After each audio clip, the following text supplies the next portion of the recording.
Hello and welcome to the intersection of money and politics. This is Political Capital. I'm Karabo Lehlata.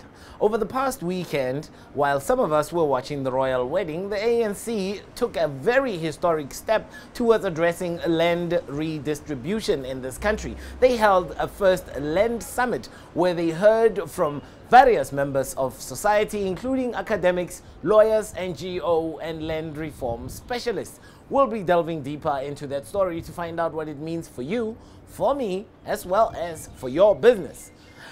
The Northern Cape has decided to take advantage of the infinite power of the sun, and we'll be showing you a launch of a solar project that happened there. But first up, Chris Bishop has your papers. Hot off the presses this week from the African Development Bank conference in Busan in South Korea, and apparently the country has much to teach Africa on how to pull itself out of poverty. You take a look at Singapore and many of these Southeast Asian countries, and the critical thing is the role of the state. The state had a great role to play, both in terms of industrial policy, in terms of support of infrastructure, in terms of generating capital, in terms of particular industries that you want to grow. I know people always say, don't pick winners, but hey, who wants to pick losers? So says the president of the African Development Bank, Akinwumi Adesina, in Busan. Then most of the papers in South Africa are concentrating on the controversial land issue. We'll test the constitution on land expropriation, so says the ruling ANC. Party leaders have been divided over how the land issue should be dealt with some suggesting that the constitution needed to be amended. Others felt Section 25 of the constitution was sufficient. ANC's land summit shifts expropriation without compensation debate into higher gear, so says the Daily Maverick. But the Daily Maverick is also scathing on the thought behind it. Although well-intentioned, the decision was taken under duress and little thought was given to the practicality of it all. RAN reacts badly to Cyril Ramaphosa's land talk ahead of the S&P rating verdict, so says the Business Day. We're going to take land, and when we take land, we're going to take it without compensation. That's what the president said. The newspaper says populist rhetoric from Ramaphosa ahead of the 2019 national election raises the fear that the credit ratings agencies will lower its outlook on South Africa from stable to negative when it releases its new report on May the 25th. Now, our political capital cartoonist, Bonnie Swazi, has come up with her own particular take on the land issue in South Africa, and most probably it speaks for itself. See you on Thursday. Shining like the sun. That is one of Africa's newest renewable energy projects. Just a 2-hour drive from the small town of Upington in the Northern Cape lies Africa's newest energy project that hopes to one day feed into the national grid. Aviwa Mtila was the man on the ground. He brings us this report. Shiny, new, state-of-the-art equipment that turns the sun into energy. This is the $740 million investment into South Africa's sunny Northern Cape province. On the outskirts of Pofadder, the Minister of Energy, Jeff Radebe, is tasked with officially launching the 100-megawatt Klina Solar One. Energy is the backbone of any economy.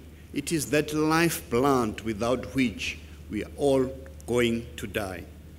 Energy has that potential as well to stimulate and catalyze the growth of our country that we desperately need.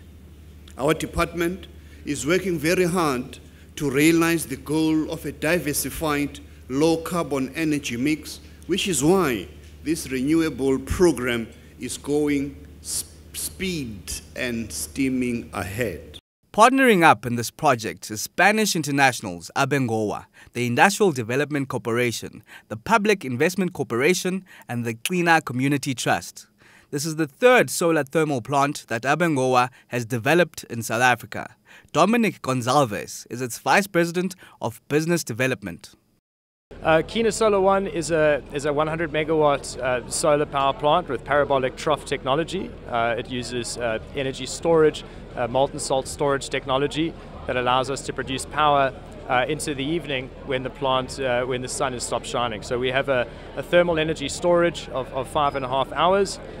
The plant is located here in just outside of Pofadder in the Northern Cape, which has some of the world's highest solar radiation. There's a lot of available flat land in the area, which makes it an excellent place to set up this type of facility. With a 20% stake, the Public Investment Corporation has coughed out more than $39 million to this project. For the PIC, we've been involved from the beginning with round one assets, and what we've done, we've enabled quite a lot of projects from the first phase. In total, the portfolio is over 1,000 megawatts that PIC has invested in. We invested in 16 projects. In total, we're looking at an investment of 11 billion rand that the PIC has contributed to the renewable energy projects. We are of the view that the country, the economy, needs renewable energy. It needs low-cost energy, and we need to move towards a low-carbon footprint environment. The Industrial Development Corporation is another player that has been with South Africa's renewable energy program since its inception. Having seen through 24 projects already, the IDC is certain that the Minister's vision of a 30% renewable energy mix by 2025 is attainable. In fact, I'm sure the renewable energy advocate groups will call on for more percentage because we have the natural resource. So it can be done. We've done successful program 4 rounds already. So if you actually maintain the same momentum, you are able to do that. But yes, we have to balance because as a country, we also endowed in terms of coal reserves. But for us there is to say, how do you bring in still having coal, but perhaps applying clean tech technology in terms of generating power using your coal resources. So it's a fine balance. Personally, I think having seen what has happened in the previous rounds, that percentage, it is achievable. The Energy Department is on its 4th round of signing in new renewable energy projects. With South Africa's renewed focus on clean energy, it seems the country's future is bright and green. Aviwe Mtila for CNBC Africa, Pofadder. Over the weekend, while you and I were watching the royal nuptials being tied at Windsor Castle, the African National Congress held a historic first-of-a-kind land summit. It was held in Boksburg, just an hour-away's drive from the CBD of Johannesburg. It was an effort to try and marry varying voices within the ruling party on exactly how they will expropriate land without compensation. Some of the biggest names in on a Saturday morning for one of the biggest issues on the continent. The African National Congress is forging ahead with its 54th conference resolution of land expropriation without compensation. South Africa's ruling party held the summit, a first of its kind, in Boksburg, just outside Johannesburg. Without the redistribution of land, we will not be able to build a united South Africa. Without the recognition of the property rights of all our people, we will not overcome inequality. Without giving the poor the means to productively work and farm the land, we will not be able to defeat poverty. By addressing the land question, we are engaged in an effort to undo a grave historical injustice. There is a strong moral imperative that drives this effort. There is also a strong political imperative which is rooted in the formation of the ANC, which extends through successive electoral mandates and which most recently finds expression in the resolutions of the 54th National Conference. There is a clear social imperative to the issue of land. To our people, and indeed to all people, land is about dignity, land is about identity, and land is also about security. The party wants to present a united view on land expropriation without compensation, but that is easier said than done. Add to that land restitution for those with historical claims and land redistribution for those without. The ANC adopted an excellent resolution in December last year at its national conference. Now the issue is, how do you move from resolution to implementation? What steps must be taken in order to realize the intentions of that resolution? And that's what this summit is going to discuss. I don't think the discussion will end here, but at least it'll begin to advance the debate into more practical matters that need to be looked at by government and South Africa broadly, because this is a national question. It's not one only for the ANC. The whole of the country must surely be interested in what the implications of this resolution are and what the practical measures that will be taken mean for every person in our country. What has to come out here is concrete plans as to what the ANC is going to do, but then the ANC government is going to do, because this is supposed to inform government of what the decision of the 54th conference, how must it be implemented. That's what I expect here. I expect, obviously, vibrant discussion, because that's what we are about, but no matter how vibrant the discussions might be, at the end of it all, there is a decision of the 54th conference of the African National Congress. Then we have to take the land without compensation. And we need a thorough debate and a thorough discussion about how we best achieve our objectives. And the objective is, of course, to ensure that black people are able to access land meaningfully and use that land productively. And so we will discuss a number of things, including expropriation without compensation, in what cases, in which cases one would do that. What about all of the other elements of a land reform program? So we have to acknowledge for a start that we haven't sufficiently changed the inherited patterns of land ownership and the racial disparities when it comes to land ownership. And to work together with researchers and other bodies of civil society to come up with some fresh ideas to say, how can we address this challenge and address it effectively, that we enhance, for that matter, food production, increase the numbers of jobs and change the patterns of land ownership. It's a big challenge, it's not easy, but the only way we'll find the right ways of doing it is if we pool our minds together and we work together in order to do it. And that's what the summit is all about. The ANC joined hands with the economic freedom fighters in Parliament, resolving to set up a constitutional review committee that will look into reviewing the constitution. But now claims they might not have to. So nothing in the section can prevent the state from taking legislative and other measures to achieve land reform. If an over-reliance to the judiciary is slowing down land reform, it cannot be enforced.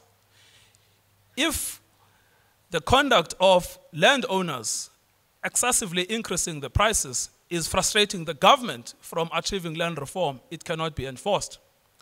But you have the power to legislate. There the section is, take legislative and other measures. You can pass legislation tomorrow that will say compensation is a big problem. We want to scrap it for certain cases because it's stopping us from achieving land reform. You have the power to legislate, to say that the fact that there is no access to water is a big problem and we want to achieve access to water. But it was former President Kgalema Motlante's choice of words that lit a fire under the summit. Motlante warned his party of powers exercised by traditional leaders. He led a panel that recommended that the Ingonyama Trust be dissolved, a trust with some 3 million hectares of land under its control and headed by Zulu King Goodwill Zwelithini. The ANC enjoys support from the people, not from traditional leaders. Some traditional leaders support, or pledge their support to the ANC. But the majority of them are acting as village tin pot dictators to the people there. And the people had hopes, high hopes, that the ANC will liberate them from all these confines of homelands system. But clearly now, we are now the ones who are saying, no, the land must go to traditional leaders. not to the people. It's a bit early in the process to see how this land summit will pan out or how much of it is electioneering. But following the summit, recommendations will be reviewed and adopted by the party's National Executive Committee. Then only then can one take the land debate to the bank. Lubabalo Mashikana, reporting for Political Capital. After the break, I speak to the man who sits at the center of those negotiations, and that is NWC member, NEC member, and also a member of the Economic Transformation Committee, Ronald Lamola.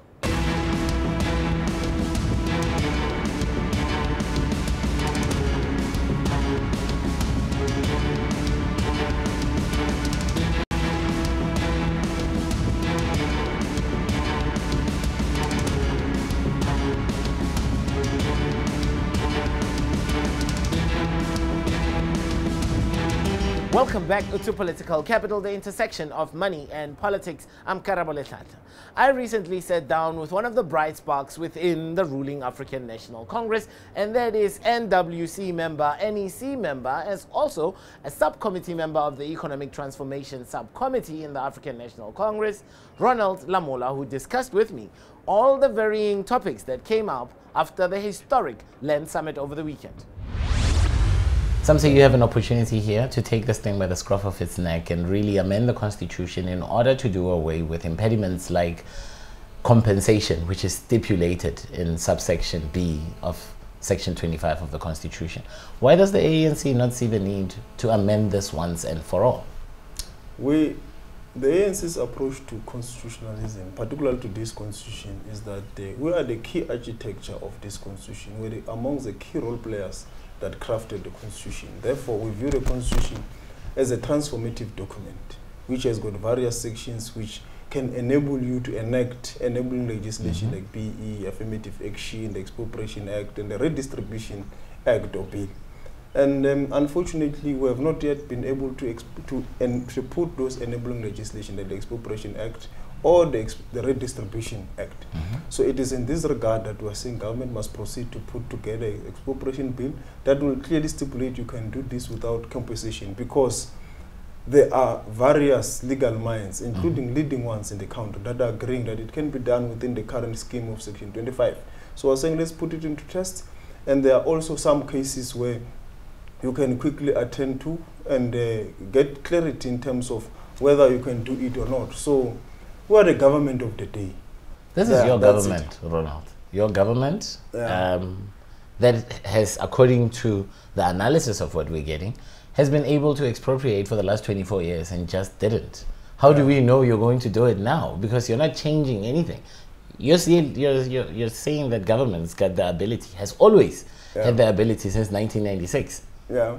So why should we believe the fact that you will do it now? We have learned from those mistakes of the past 24 years, and from them we're going to be able to proceed. And that's the reason why even Enoch, you will have heard him yesterday saying, yes, we have maybe made a mistake, but we have learned from this, and that's why we're proceeding. And a learned person, it's better than an inexperienced person who does not know. Now we know where this is the mistake. Let's proceed to act on it.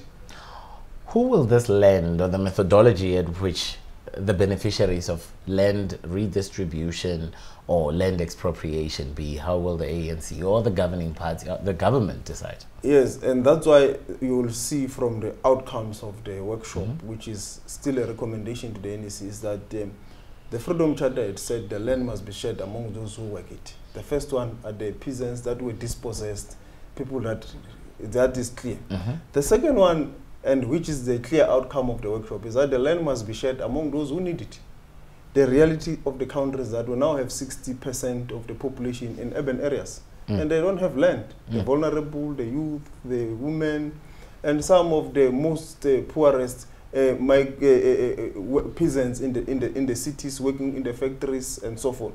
Those should be identified for this beneficiation. And that is very clear from, and we are going to put it very clear in the redistribution. It should be beneficiaries, those people who have been previously disadvantaged. Because with the restitution process, they will not benefit on the basis of the fact that they were not dispossessed. All right, fair enough. Now, when you also think about the issue of land, of course, you can't get away from the politics of genderism, if you will, of land ownership in South Africa.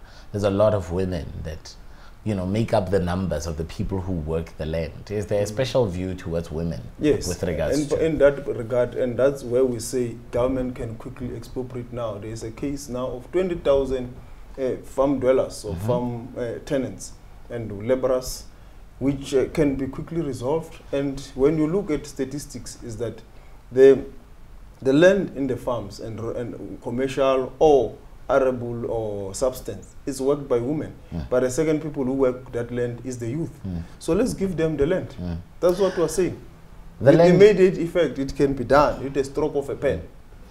The ANC was trying to speak with one voice during this weekend's land summit, if you will, even though it was not really a constitutionally mandated body of the African National Congress. But you guys are trying to find unity. But there is a place where you don't have unity. That is the role of traditional leaders when it comes to land ownership. Is it fair to say that the African National Congress is tiptoeing around this issue? It just won't be settled. Why is the ANC tiptoeing around this issue? No, difference of opinions for us is not division. Okay. Remember, when you have to produce a policy, you will need robust engagements. People have a different angle, and even me and you can't be homogeneous on any discussion. So it's a discussion, it's a difference of opinion. There are those who view it to be done differently. But it is always, it's clear, there's ANC policy. You can look at all previous conferences of the ANC. Since Mafike, all of them, they've got the resolution saying communal land must be democratized.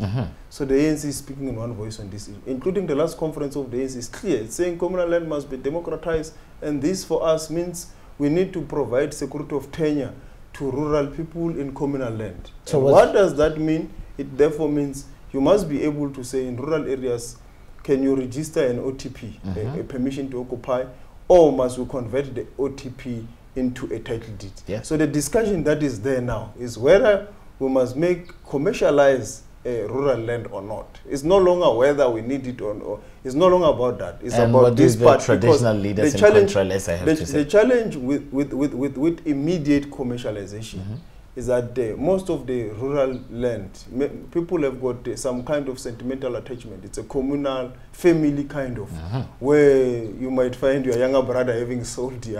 So those are the issues that are being debated, because it's already happening in the townships in Soweto. We're going to also engage with Contralesa, but Contralesa is aware of what is the position of the ANC on the matter.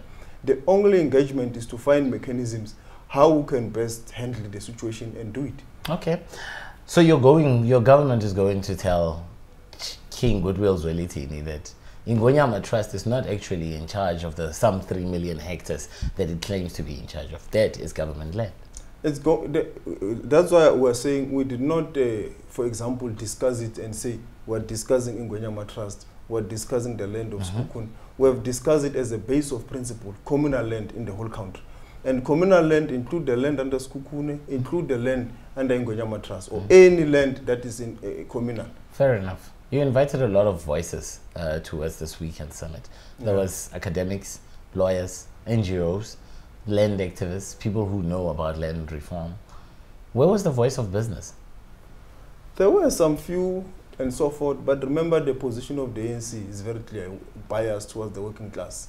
So we were more biased towards the working class, and that have always been our position. So the NGOs represent farm workers, the NGOs, the academics, they were helping farm workers, the most vulnerable in society. Business is not vulnerable. But surely you're going to have to engage business. And from what I understand, since the ANC's 54th conference resolution on land, people have been taking second mortgages on their home. They've been really trying to max out the value that they can before this land gets expropriated. Aren't you worried about the instability of fear, what people will ordinarily do to protect themselves when they think something is about to go? Now, obviously, we will engage business. We will engage whoever has got fear. But the reality is that it is in the interest of all South Africans that the land question is addressed. It cannot be postponed any further. We must confront the challenge, both white and black, business or whoever.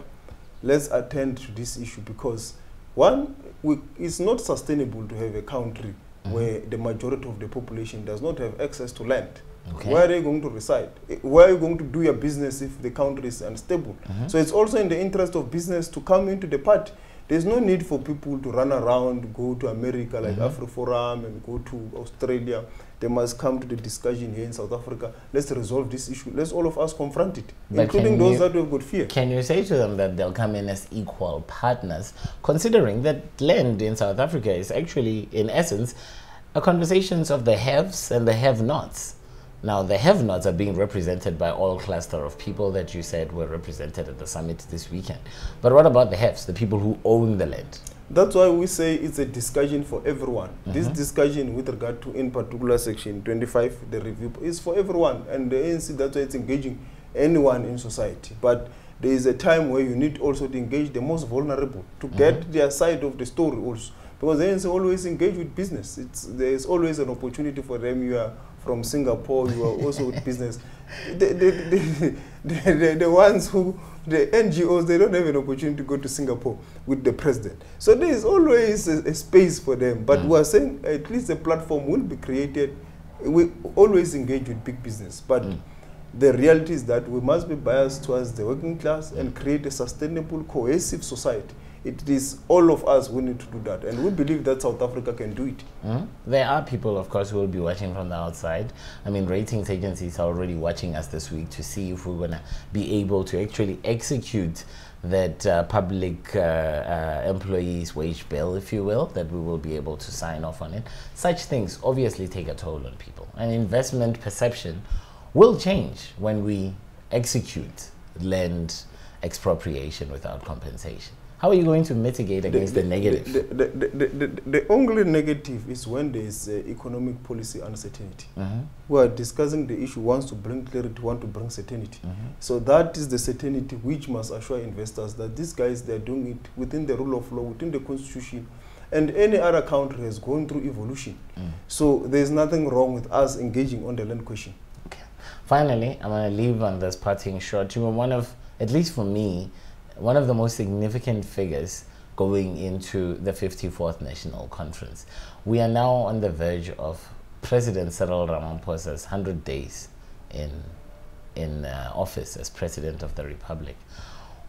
I know this may be biased, but what do you make of his first 100 days?